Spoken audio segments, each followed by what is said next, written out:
So let's talk about salicylate toxicity. Salicylate toxicity. What are the clinical manifestations and how do you treat salicylate toxicity? So salicylate toxicity presents with tachypnea,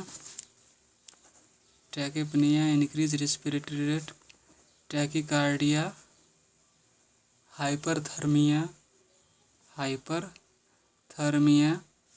dizziness, gastrointestinal symptoms after ingestion of unknown substance or any known substance. There is nausea, vomiting. Similarly, in salicylate toxicity, there may be some GI symptoms. Salicylate crosses blood-brain barrier, okay, and directly stimulates the medullary respiratory center, okay, increasing respiratory rate and causing respiratory alkalosis. And also stimulate chemoreceptor trigger zone, causing nausea, vomiting. And cochlear neurotoxicity may result in tinnitus as an early symptom. Okay,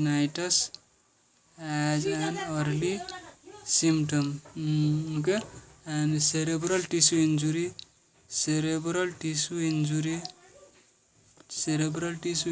and neuroglycopenia lead to cerebral edema and mental status changes and inhibition of cellular metabolism causes lactic acidosis and hyperthermia, okay, and in severe cases pulmonary edema, arrhythmia and death may result, okay. Serum salicylate do not correspond to symptoms, but patients frequently develop symptoms or toxicity with level greater than 40 mg per deciliter, okay. So, and how do you differentiate salicylate from anticholinergic toxicity? Anticholinergic toxicity also presents fever, dry mucous membrane, tachycardia. However, the toxidrome typically includes non-reactive mydriasis, skin erythema, anhidrosis, altered mental status and urinary retention, and it would not be expected to cause nausea, vomiting or tachypnea. No nausea, vomiting, tachypnea, okay. So in this way we can differentiate between salicylate intoxication and anticholinergic intoxication. So now we are going to talk about treatment of treatment of salicylate intoxication. So primary respiratory alkalosis due to activation of medullary respiratory center may occur, and inhibition of cellular metabolism cause anion gap metabolic acidosis.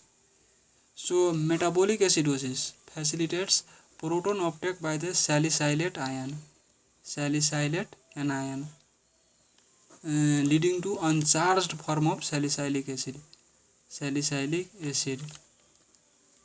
okay, and this form can freely pass through electrically neutral cell walls. I mean to say that cell membrane, this salicylic acid is uncharged form and can easily pass through neutral cell walls like blood-brain barrier, renal tubule, causing toxicities. Therefore, alkalinization alkalinization of urine and plasma with sodium bicarbonate is the mainstay of treatment for salicylate toxicity, as alkalotic environment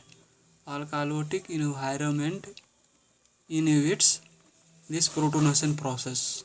Patients with alkalosis should still receive sodium bicarbonate and be closely monitored with frequent arterial blood gases. Okay, and other treatments include supplemental glucose,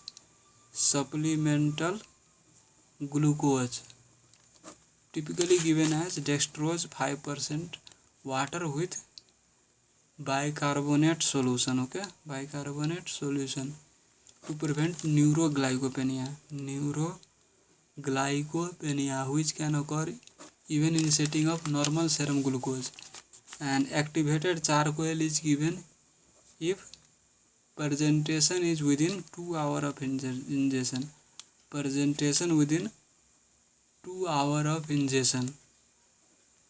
Dialysis is indicated if patient has pulmonary edema or fluid overload. Limiting bicarbonate infusion. Altered mental status. Okay, renal failure and cerebral edema. Severe acidosis or very high salicylate level. So in these cases dialysis is indicated. Okay, so salicylate toxicity presents with primary respiratory alkalosis, often combined with an ion gap metabolic acidosis. Treatment with alkalinization of blood and urine with sodium bicarbonate drip, supplemental glucose, and if presentation is early, like within 2 hours, activated charcoal, and these are indication of dialysis. Okay, and in patients with salicylate toxicity, sedation and paralysis in preparation for intubation can acutely and quickly worsen acidosis, exacerbating acute toxicity. Normal ventilation strategy often cannot mimic the high respiratory rate that was providing a beneficial alkalosis. Therefore, endotracheal intubation should be reserved for those experiencing significant hypoventilation and respiratory failure. Okay, that's all for salicylate intoxication. Okay.